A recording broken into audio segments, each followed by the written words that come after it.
Eu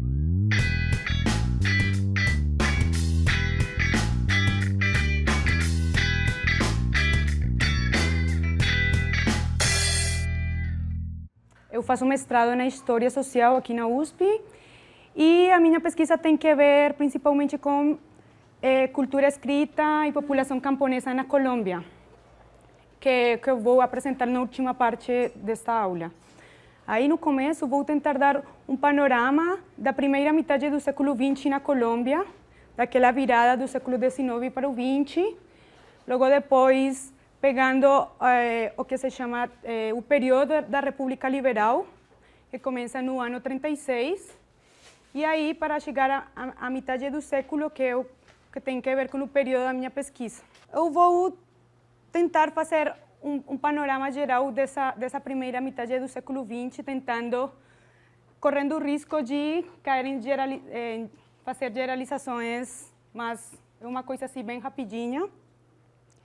O primeiro que a gente tem que ter em conta, no caso da Colômbia, é que a virada do século XX começa, no caso da Colômbia, em 1903, 1904, quando está terminando a Guerra de los Mil Días. Essa guerra levou levou quase 3 anos de confrontações partidistas. Foi uma guerra civil muito sanguenta. E o novo século começou na Colômbia com as consequências dessa guerra. Aí, o consenso nacional nesse momento era que o país tinha perdido muito tempo nas guerras partidárias do século XIX e que esse começo do século XX, com aquela guerra, colocava o país numa situação de atraso com relação aos outros países da América Latina. Aí, foi o arranjo que conseguiram os dois partidos tradicionais na Colômbia, que se chama o Partido Conservador e o Partido Liberal, foi de ir para umas eleições onde os liberais não se apresentaram. Aí, nessas eleições, o candidato dos conservadores era um militar, o Rafael Reyes.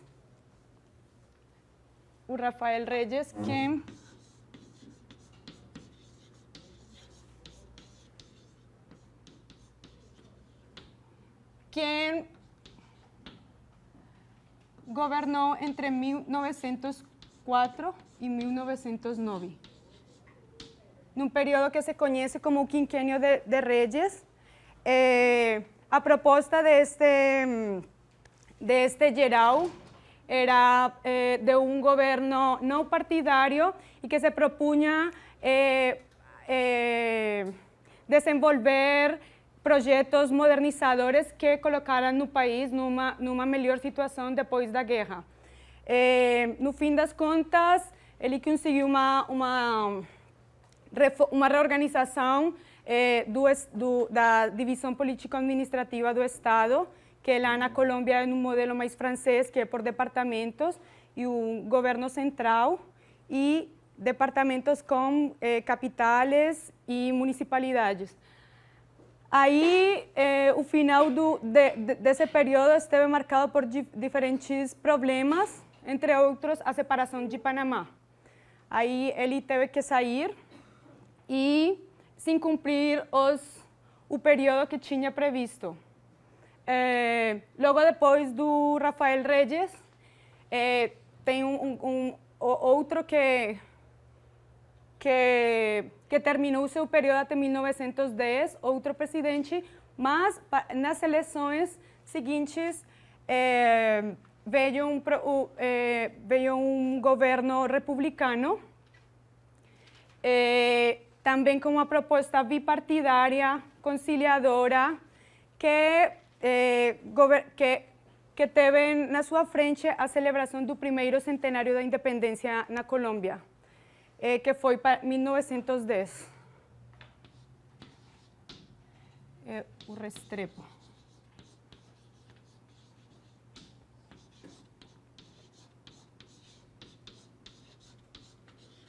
a celebração do primeiro centenário na Colômbia e nos outros países da América Latina que estão por esses anos, entre 1910, 11, 12.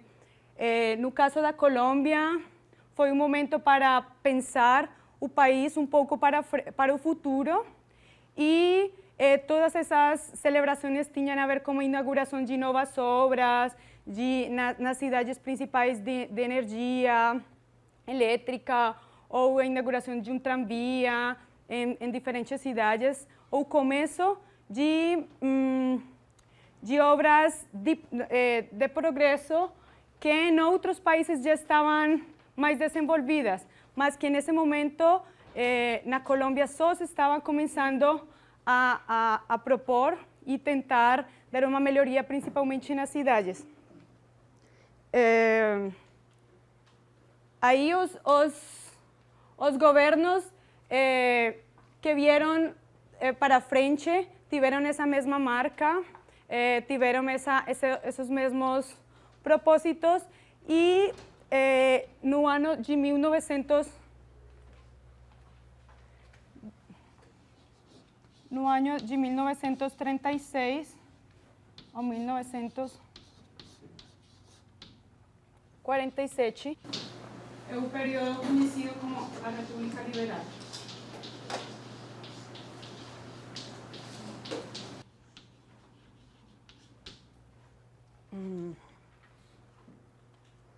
Bom, antes de entrar um pouco neste período da República Liberal, é importante levar em conta que um pouco a herência dos governos conservadores foi um pacto conhecido como o Concordato. Não sei se na história do Brasil tem uma coisa similar, que é o Concordato, como a Santa Sede, como se chamava, foi um contrato que firmou o Estado Nacional com o Vaticano, onde se subscrevia o país à igreja, onde se subscrevia como um país confessional e onde a igreja iria administrar bens importantes como o ensino, a educação tanto básica como secundária, parte importante da educação superior, com uma tradição forte desde a colônia de universidades confessionais, além da administração dos cemitérios, a exenção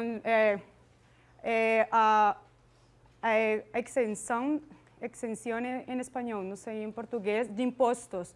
Ou seja, a igreja tinha acordos com o governo, com o Estado colombiano, para não pagar uma quantidade de impostos. Aí o concordato se manteve com algumas modificações, quase até a chegada dos liberais ao poder. Então, é importante ter em conta essa forte influência da igreja na conformação do Estado e nas relações que tem a ver principalmente com a educação, porque é o que vamos aprofundar um pouco na última parte da aula. Então, em todos os países a igreja tem uma influência forte, mas com variações, como no caso no México, a Revolução tirou a igreja muito cedo da administração da educação, por exemplo. Ou no caso da Argentina, que bem no começo do século XX, já o Estado tinha proposto uma educação totalmente laica e não confessional. Este vai ser um tema que vai atravessar bastante a história da Colômbia, no que tem a ver com os bens culturais, o acesso ao cinema, aos livros, que é o que vamos tentar desenvolver um pouco mais para frente. Um pouco a importância da República Liberal em termos culturais, a definição que faz de cultura popular. É uma definição muito original, porque mesmo que já houvessem algumas formas de valorização do popular ou de valorização das costumes e tradicionais que vinham ainda desde o século XIX pelos conservadores. No caso da República Liberal, esta valorização adquiriu outras formas e conteúdos. E mesmo conseguiram definir como cultura popular. Aí o interessante é que o interessante da análise do Renan Silva no seu livro, que ele faz uma genealogia daquela ideia de cultura popular, antes de tentar entendê-la como um fato dado. E mostra como uma forma de classificação das sociedades, onde se considera uma cultura como erudita, frente a uma cultura não erudita, popular ou folclórica, como vai ser no caso dos liberais. Então, essa ideia de invenção da cultura popular se inscreve numa proposta que está totalmente relacionada com um projeto modernizador que incluía tanto a modernização do Estado, a modernização das formas de acesso à cultura, mas que, contudo, tinha um conteúdo estritamente folclórico.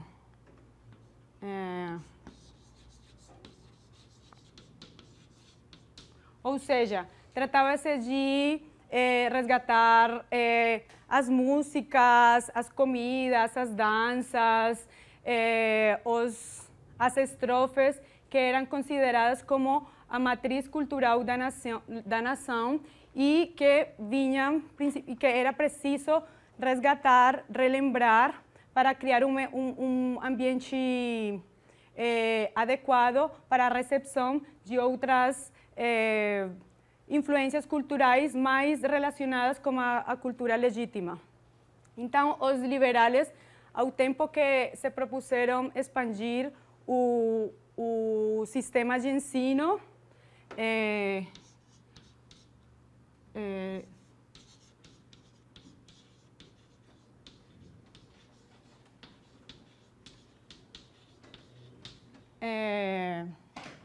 fazendo com as reformas constitucionais que eles se propuseram, o sistema de ensino deveria ser agora laico.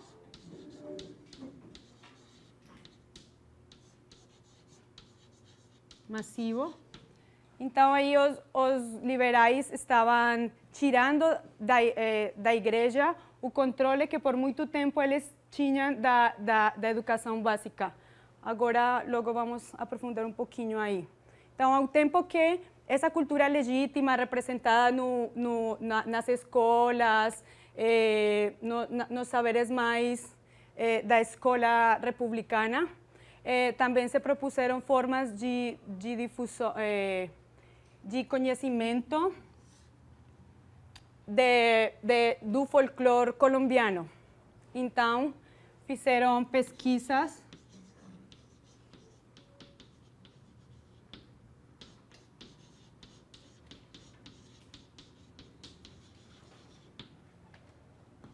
por exemplo, levantando inquéritos folclóricos, que en español es encuesta.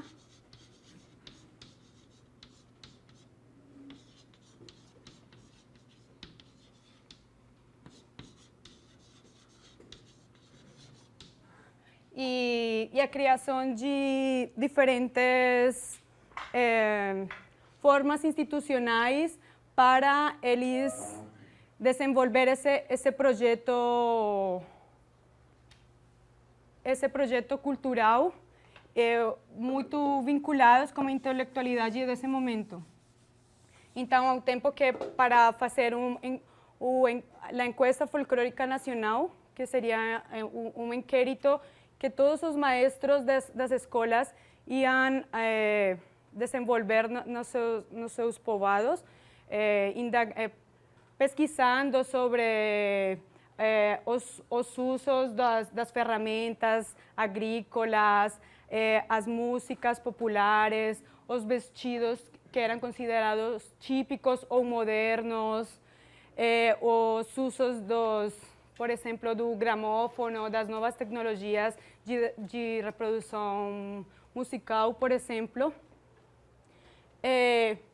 Então, foram projetos que iam caminhando juntos e para desenvolver este inquérito que estou falando, já o mesmo Ministério da Educação teve que se reforçar, teve que ganhar intelectuais, criar oficinas especializadas nessas pesquisas.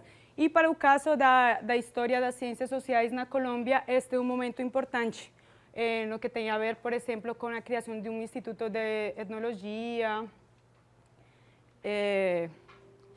E a outra estratégia ou a outra parte desse projeto cultural dos liberais está relacionada com os meios massivos de comunicação.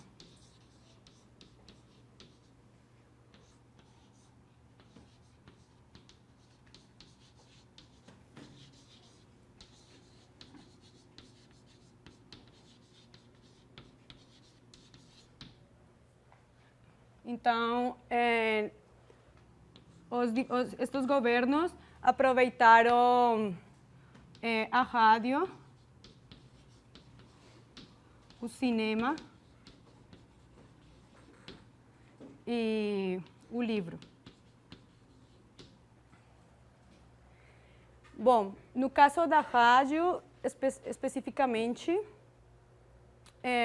mesmo que já existiam algumas emissoras comerciais e já desde os anos 20 existia um movimento de experimentação radiofônica, principalmente nas cidades, principalmente de pessoas mais vinculadas às elites, seja empresariais, culturais, pessoas que estavam interessadas na novidade das novas tecnologias.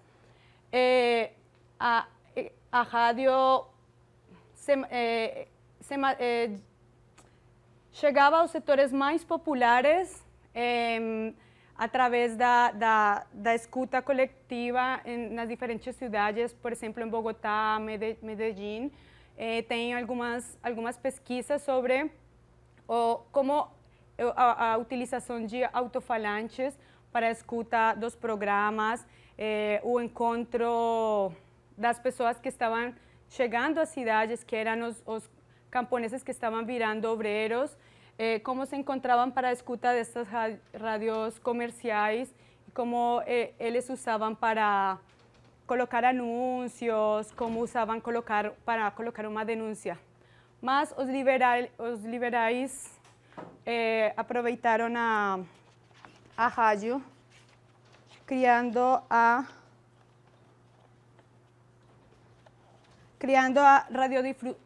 Radiodifusora Nacional de Colômbia.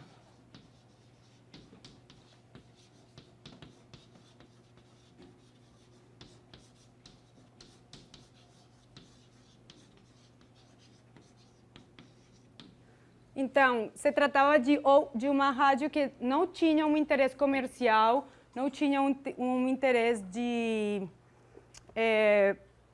colocar as músicas que estavam chegando ao país, somente das novidades que circulavam nesse momento, senão de ser mais uma rádio educativa, onde se ministravam palestras técnicas, onde os intelectuais vinculados aos institutos de pesquisa folclórica ministravam palestras, onde se colocava um pouco principalmente música erudita nos seus primeiros anos, onde o presidente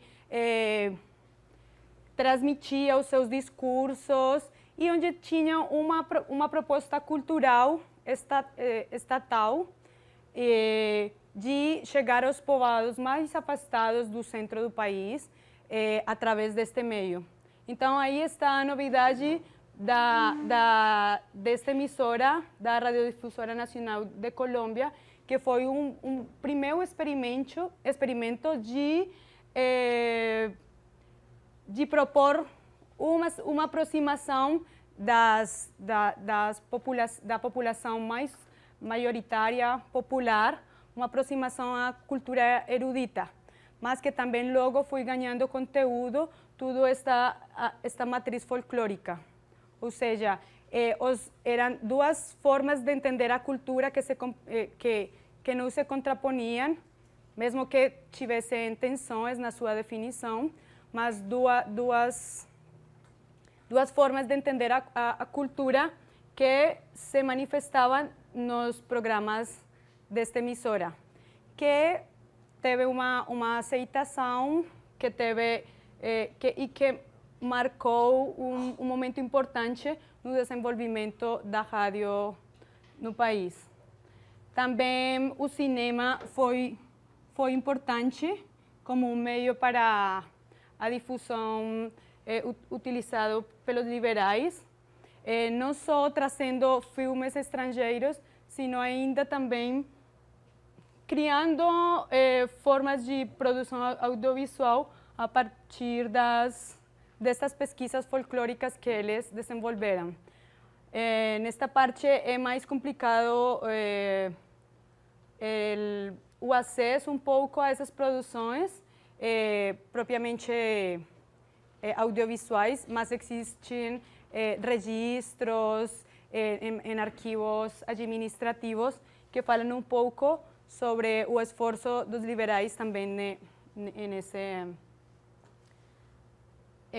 com este meio de produção. E também o livro.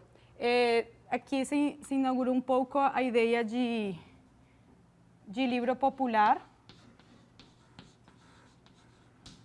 ou seja, o livro de baixo custo, um livro barato, onde se publicaram uma coleção de antologias literárias nacionais e estrangeiras. Isto também é uma novidade, porque até esse momento não existiam projetos propriamente de massificação do livro. Estamos falando, lembremos do período de 1936 para 1947. Ao mesmo tempo, também se criaram outros tipos de iniciativas, além da escola republicana, como as escolas ambulantes, e tudo no mesmo sentido, de